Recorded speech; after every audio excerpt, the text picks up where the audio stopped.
नमस्कार मित्रांनो. आरोग्याच्या कटकटी, आर्थिक तंगी आणि थोडंफार रिलेशनशिपचे प्रॉब्लेम तुम्ही ऑक्टोबर महिन्यामध्ये अनुभवलेले असतील. मात्र वृषभ राशीकरता नोव्हेंबर महिना हा थोडा वेगळा असणार आहे. नोव्हेंबर महिन्यामध्ये तुम्ही बऱ्याच प्रमाणात ॲक्टिव्ह असणार आहात. महत्त्वपूर्ण कामं तुमची मार्गी लागणार आहे. याचं कारण तृतीय स्थानामध्ये भ्रमण करणारा गुरु. याचप्रमाणे सगळ्यात महत्त्वाचं म्हणजे तुमच्या राशीचा राजयोगकारक ग्रह जो शनी आहे, हा गेल्या जवळ-जवळ 2.5 ते 3 महिन्यापासून वक्री होता.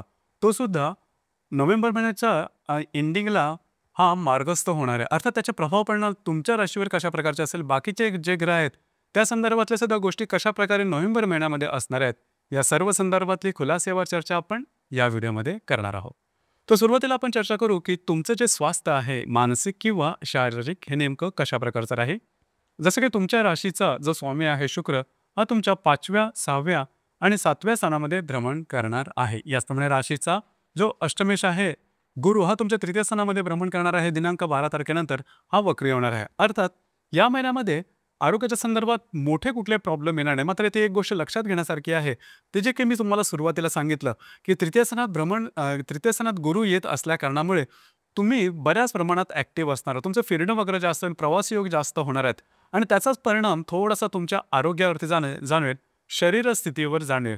तर त्या संदर्भात थोडीशी काळजी घेणं गरजेचं राहील. आरोग्याच्या संदर्भातले काहीही त्रास आले तर लगेचच्या लगेच डॉक्टर इलाज करणं थोडंसं गरजेचं राहील.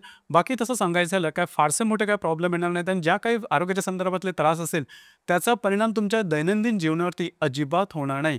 तर त्या संदर्भातली काळजी करू नका. त्या बाबतीमध्ये गोष्टी बऱ्याचशा तुमच्या अपेक्षेप्रमाणे असणार आहे. यानंतर आपण चर्चा करू, की तुमचं जे आर्थिक स्थैर्य आहे, हे नेमकं कशा प्रकारचं राहील. 3 जे ग्रह आहेत ते सगळ्यात महत्त्वपूर्ण ठरतात.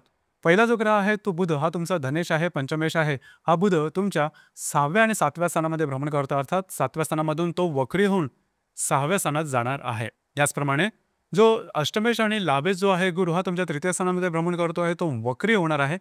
आणि सगळ्यात महत्त्वाचा आणि राजयोगकारक ग्रह तो म्हणजे शनी, हा तुमच्या लाभ स्थानामध्ये भ्रमण करणार आहे आणि 28 तारखेनंतर हा मार्गस्थ होणार आहे. लक्षात घ्या, गेल्या 2 ते 2.5 महिन्यापासून आर्थिक संदर्भातली जी तंगी आहे ती तुम्ही अनुभवता आहात. म्हणजे आर्थिक बाबतीमध्ये गोष्टी म्हणजे जे इन्कम ज्याला स्रोत म्हणतो, हे हळू-हळू कमी होत चाललेले आहेत की काय? अशा प्रकारचा काही अनुभव तुम्ही घेत असाल. काळजी करू नका. या महिन्याच्या शेवटी या सगळ्यामधून तुम्ही बाहेर पडणार आहात. म्हणजे तुमचं जे इन्कम आहे ते व्यवस्थितपणे होणार आहे. फक्त या महिन्यामध्ये एकच गोष्ट महत्त्वाची ठरेल, ती म्हणजे अतिरिक्त किंवा अनावश्यक किंवा जास्तीचे खर्च करू नका, जे की साधारणतः ऑक्टोबर महिन्यामध्ये तुम्ही अनुभवले असतील. तर याच ठिकाणी थोडंसं लक्ष देणं गरजेचं राहील. जर का तुम्ही शेअर मार्केटमध्ये ट्रेड करत असाल, तर या महिन्याच्या जवळ-जवळ 12-15 तारखेच्या आत जे महत्त्वपूर्ण ट्रेड आहे ते तुम्ही करू शकता. आणि सगळ्यात महत्त्वाचं म्हणजे जर का तुम्हाला बाकीचे पण काही व्यवहार करायचे असतील, तर पुढच्या महिन्याच्या म्हणजे डिसेंबरच्या सुरुवातीपासून तुम्ही ते करू शकता. मात्र नोव्हेंबर महिन्याच्या जवळ-जवळ 14-15 तारखेपासून ते जवळ-जवळ 30 तारखेपर्यंत अशा प्रकारचे कुठलेही ट्रेड करू नका. ही गोष्ट थोडी महत्त्वपूर्ण राहील. यानंतर आपण चर्चा करू गृहसौख्याबद्दल. घरातल्या ज्या व्यक्ती असतील किंवा घरातलं वातावरण एकंदरीत कशा प्रकारचं राहील. जसं की तुमच्या राशीचा जो चतुर्थेश आहे रवी, हा रवी तुमच्या 6व्या आणि 7व्या स्थानामध्ये भ्रमण करणार आहेत. तर घरातलं वातावरण हे काही काळ गढूळ झालेलं होतं. हे तुम्ही पाहिलेलं असेल, परंतु काळजी करू नका. या महिन्याच्या 18-19 तारखेनंतर बऱ्याच प्रमाणात ज्या गोष्टी आहेत, या तुमच्या अपेक्षेप्रमाणे होतील. वास्तूच्या संदर्भातली महत्त्वपूर्ण कामं जी काही तुम्हाला हाती घ्यायची असतील, ती सुद्धा तुम्ही 17-18 तारखेनंतर हाती घेऊ शकता. त्या संदर्भात काही चांगले अनुभव तुम्हाला निश्चितच मिळणार आहे. यानंतर आपण चर्चा करू लव्ह लाईफबद्दल किंवा रिलेशनशिपबद्दल. गोष्टी कशा प्रकारचे होणार आहे या संदर्भात सांगायचं झालं तर राशीचा जो पंचमेश आहे बुध, हा बुध तुमच्या 8व्या 7व्या आणि 6व्या स्थानामध्ये भ्रमण करणार आहे. तर साधारणतः गेल्या काही दिवसापासून तुमच्यामध्ये आणि तुमचे जे रिलेशनशिपमध्ये व्यक्ती आहेत त्यांच्यामध्ये काही सूर काही नीट जुळत नाहीये. गोष्टी मनाप्रमाणे होत नाहीत. काळजी करू नका. हळूहळू याच्यामध्ये तुम्हाला ज्या गोष्टी आहेत त्या व्यवस्थित दिसतील. इथे एकच गोष्ट महत्त्वपूर्ण राहील, की भावनेच्या आहारी जाऊन कुठल्याही प्रकारचे मोठे निर्णय मात्र घेऊ नका. कारण तसं जर का तुम्ही केलं तर ब्रेकअपपर्यंत तुमचं जे रिलेशन आहे हे पोहोचू शकतं. लक्षात घ्या. पंचमेश जो बुध आहे तो वक्री असणार आहे. या संदर्भात काळजी घेणं थोडंसं गरजेचं राहील. यासोबत ज्या गर्भवती महिला आहेत त्यांनी सुद्धा स्वतःच्या आरोग्याकडे थोडंसं लक्ष देणं गरजेचं राहील.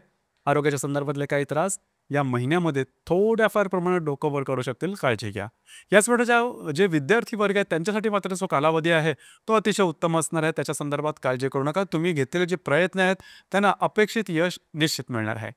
वैवाहिक जीवनाबद्दल सांगायचं झालं तर या महिन्यामध्ये जवळजवळ 4 जे ग्रह आहेत ते तुमच्या सप्तम स्थानामध्ये भ्रमण करत आहेत. रवी, बुध, शुक्र आणि मंगळ. आणि यामध्ये सगळ्यात महत्त्वपूर्ण ग्रह जो मंगळ आहे, हा मंगळ तुमच्या 7व्या स्थानातच भ्रमण करणार आहे. परंतु काळजी करू नका.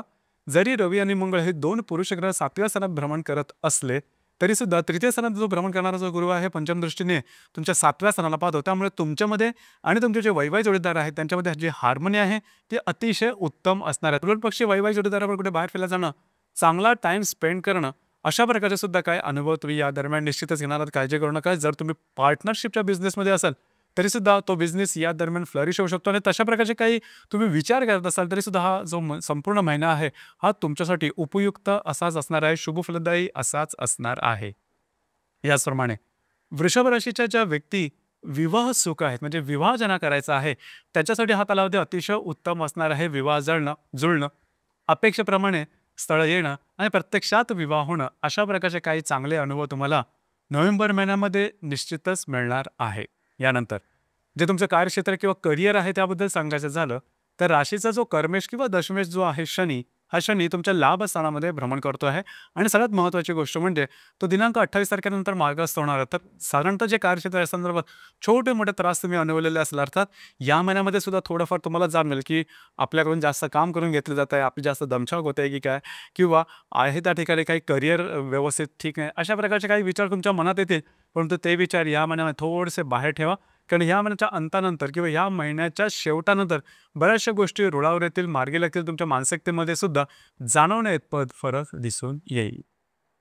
तर एकंदरीत सांगायचं झालं तर हा संपूर्ण जो महिना आहे हा वृषभ राशीसाठी थांबा आणि वाट बघा अशा प्रकारचा आहे. म्हणजे गोष्टी जरी तुम्हाला वाटल्या की थोड्याशा मनावेगळ्या आहेत, अपेक्षेपेक्षा वेगळ्या, तरी थोडंसं मला पेशन्सने काम घेणं गरजेचं आहे. तुमच्या राशीमध्ये पेशन्स हा उत्तम पाहिला जातो. यानंतर आपण चर्चा करू जे ग्रह योग या आहेत त्याचे जे प्रभाव पडणार हे नेमकं तुमच्या राशीवर कशा प्रकारचे होणार आहेत. तर साधारणतः दिनांक 4 तारखेला म्हणजे 4 नोव्हेंबरला मंगळाचा हर्षलशी प्रतियोग आणि नेपच्यूनशी त्रिकोण योग होणार आहे. मंगळ जो की तुमच्या सप्तमात भ्रमण करतात. तर वैवाहिक जोडीदाराचे नातेसंबंध थोड्याफार प्रमाणात या दरम्यान ताणले जाऊ शकतील. वादविवाद किंवा मतभेद, मतवैचित्र अशा प्रकारचे काही अनुभव येतील. याचप्रमाणे दिनांक 12 तारखेला सुद्धा अशाच प्रकारचा काही अनुभव येईल. बुध मंगळाची युती ही तुमच्या सप्तम स्थानात होणार आहे. इथे मात्र वैवाहिक जोडीदाराच्या आरोग्याकडे थोडंसं लक्ष देणं गरजेचं राहील. दिनांक 17 तारखेचा जो गृहयोग आहे तो अतिशय उत्तम, महत्त्वपूर्ण आणि शुभफलदायी असणाऱ्या या संपूर्ण महिन्यामध्ये सगळ्यात शुभफलदायी अशा प्रकारचा योग आहे. सप्तमातील रवी बरोबर तृतीयातील गुरु आणि लाभातील जो शनी आहे हा त्रिकोण योग करणार आहे. तर प्रत्यक्ष विवाह होणं, विवाह जुळून येणं, अपेक्षेप्रमाणे स्थळ मिळणं, याचप्रमाणे जी कामं तुम्ही हाती घ्याल त्याच्यामध्ये चांगल्या प्रकारचा सक्सेस मिळणं, अशा प्रकारचे काही चांगले अनुभव तुम्हाला 17 तारखेच्या आसपास निश्चितच मिळणार आहे. याचप्रमाणे दिनांक 19 तारखेला बुधाचा हर्षलची प्रतियोग आणि नेपच्यूनशी त्रिकोणयोग होणार. तर थोड्याफार म्हणून वादविवादाचे प्रसंग जे वैवाहिक जोडीदारावर उभे राहतील ते अर्थातच शाब्दिक चकमकी असतील. याचप्रमाणे दिनांक 21 तारखेला रवीचा हर्षलचे प्रतियोग आणि नेपच्यूनशी त्रिकोणयोग होणार आहे. कागदोपत्री व्यवहार, कमिटमेंट, प्रॉमिसेस यापासून या दरम्यान लांब राहणं गरजेचं राहील. तुमचे अंदाज चुकू शकतील. याचप्रमाणे जर का कायदेविषयक काही गोष्टी तुम्ही करत असाल किंवा कोर्ट केसेसच्या संदर्भात काही तुमच्या जीवनात चाललेलं असेल तर या दरम्यान म्हणजे साधारणतः 21 तारखेच्या आसपास थोडंसं तुम्ही लांब राहणं गरजेचं आहे, कारण गोष्टी तुमच्या विरोधात होऊ शकतील. काळजी घ्या. याचप्रमाणे दिनांक 22 तारखेला बुधाचा गुरु आणि शनीशी त्रिकोणयोग होणार आहे. सप्तमात भ्रमण करणारा बुध तृतीयात भ्रमण करणारा गुरु आणि लाभात भ्रमण करणाऱ्या शनीशी त्रिकोणयोग करणार आहे. अतिशय उत्तम आणि शुभफलदायी अशा प्रकारचा योग आहे. वैवाहिक जोडीदाराकडे बाहेर फिरला जाण्याचा योग संबोधतो. कागदोपत्री व्यवहार, कमिटमेंट, प्रॉमिसेस अशा प्रकारच्या गोष्टींसाठी, कामांसाठी हा कालावधी उत्तम असणार आहे. दिनांक 26 तारखेला सुद्धा शुक्राचा तृतीयातील गुरुशी आणि लाभातील शनीशी त्रिकोणयोग होणार आहे. अतिशय उत्तम अशा प्रकारचा योग हा या दरम्यान वैवाहिक जोडीदाराबरोबर बाहेर फिरला जाण्याचा योग संभवतो. निराळी कामं तुम्ही हाती घेऊ शकता. तुम्ही बऱ्याच प्रमाणात ॲक्टिव्ह राहा. काही चांगले आर्थिक लाभ सुद्धा तुम्हाला या दरम्यान निश्चित मिळतील. त्या संदर्भात काळजी करू नका. याचप्रमाणे दिनांक 30 तारखेला शुक्राचा नेपच्यूनशी त्रिकोणयोग आणि हर्षलशी प्रतियोग होणार आहे. वैवाहिक जोडीदाराच्या आरोग्याकडे या दरम्यान लक्ष देणं गरजेचं राहील.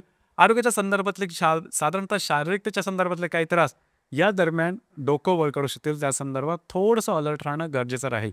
तसे मी मगाशी सांगितलं की थांबा आणि वाट बघा अशाच प्रकारचा काही अनुभव तुम्हाला या संपूर्ण महिन्यामध्ये वृषभ राशीसाठी मिळणार आहे. मग थोडंसं पेशन्सने काम घ्या. गोष्टी तुमच्या अपेक्षेप्रमाणे घडणार आहे. याचप्रमाणे या महिन्यातली जी पौर्णिमा आहे ती दिनांक 5 तारखेला आहे आणि जी अमावास्या आहे ती 20 तारखेला आहे. अमावास्या आणि पौर्णिमेच्या दरम्यान रविचंद्राचं आकर्षण पृथ्वीकडे थोडं जास्त असतं, त्यामुळे आपण जास्तच भावनातीत होतो आणि भावनातीत होऊन घेतलेले निर्णय चुकण्याची शक्यता जास्त असते. त्यामुळे या महिन्यातले 5 तारीख आणि 20 तारीख थोडंसं लक्षात घ्या. त्या दरम्यान महत्त्वपूर्ण कामं करू नका. ही गोष्ट महत्त्वपूर्ण राहील. तर मित्रांनो, हे होतं वृषभ राशीचं नोव्हेंबर 2025 करताचं संपूर्ण राशीफळ. धन्यवाद.